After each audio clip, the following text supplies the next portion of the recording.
જય શ્રી કૃષ્ણ. રાધે રાધે. રાધે સત્સંગમાં સત્સંગનું રસપાન કરતા સર્વે આત્મીયજનો, શ્રી વલ્લભની પ્રેરણાથી પ્રેરાઈને રાધે સત્સંગમાં આજે આપણે જોઈએ કે હોળીના 40 દિવસ કઈ રીતે અને વસંત પંચમીથી તે કેમ શરૂ થાય છે તે જોઈએ. પરંતુ તે પહેલાં આપણે રાધે સત્સંગ ચેનલને જો સબસ્ક્રાઈબ ન કરી હોય તો સબસ્ક્રાઈબ કરશો, જેથી નિત્ય સત્સંગની જાણ આપને થઈ શકે. પ્રિયજનો, આપણા પુષ્ટિ માર્ગમાં ઉત્સવનું ખૂબ જ મહત્વ છે.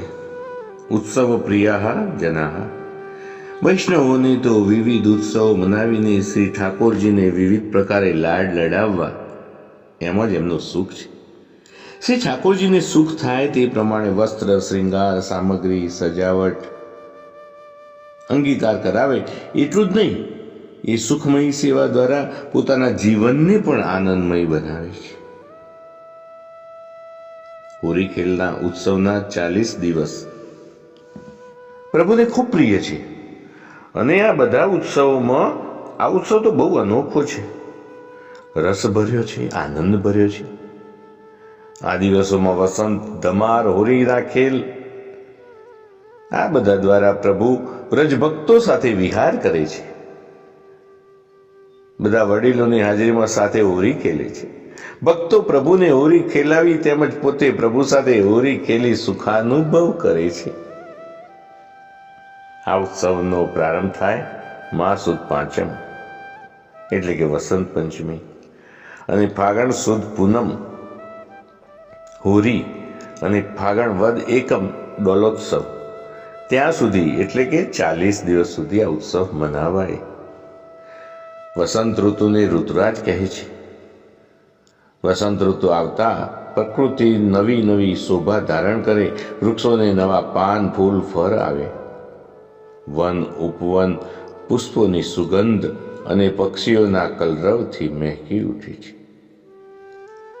તેથી વસંત પંચમીને શ્રી પંચમી પણ કહે છે. વ્રજમાં કામદેવનો જ વસંત પંચમીના દિવસે થયો છે. તેથી ઋતુરાજ વસંત અને કામદેવ એ પરમ મિત્રો છે. આ કામદેવને શિવજી બાળીને ભસ્મ કર્યો એ પ્રસંગ તો આપણે સૌ જાણીએ છીએ. ત્યાર પછી કામદેવે શ્રી કૃષ્ણને ત્યાં રૂકમણીજીની કુખે પ્રદ્યુમ્ન રૂપે જન્મ લીધો અને માટે જ વસંત પંચમીના દિવસે કેટલીક જગ્યાએ પ્રદ્યુમ્ન પ્રાગટ્યોત્સવ પણ મનાવાય છે.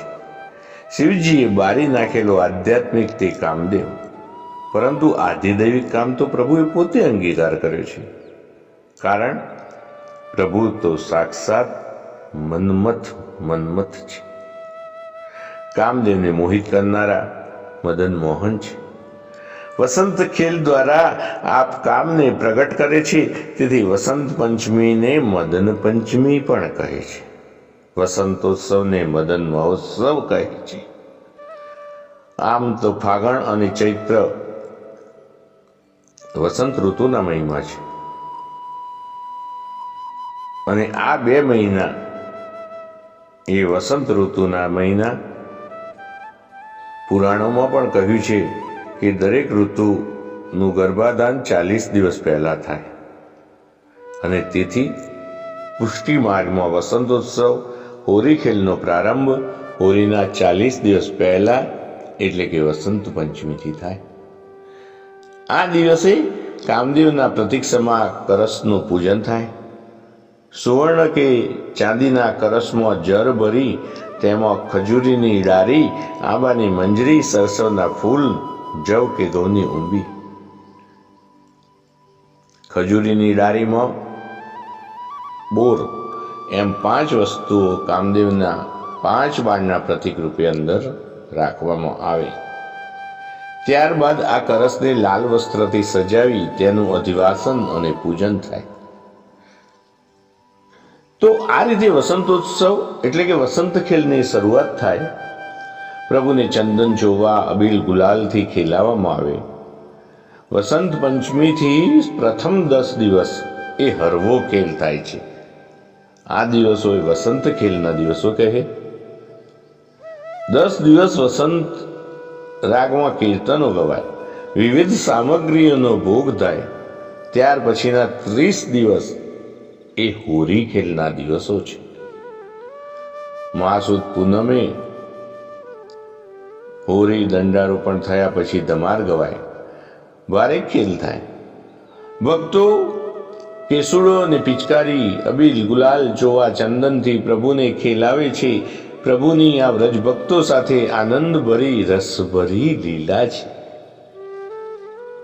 કેસુડો એ સ્વામીજીના પિત્ત રંગના ભાવથી, ગુલાલ એ શ્રી લલિતાજીના લાલ રંગના ભાવથી, તો અબીલ એ શ્રી ચંદ્રાવલીજીના શ્વેત રંગના ભાવથી, તો ચોવા એ શ્રી યમુનાજીના શ્યામ રંગના ભાવથી આવે છે.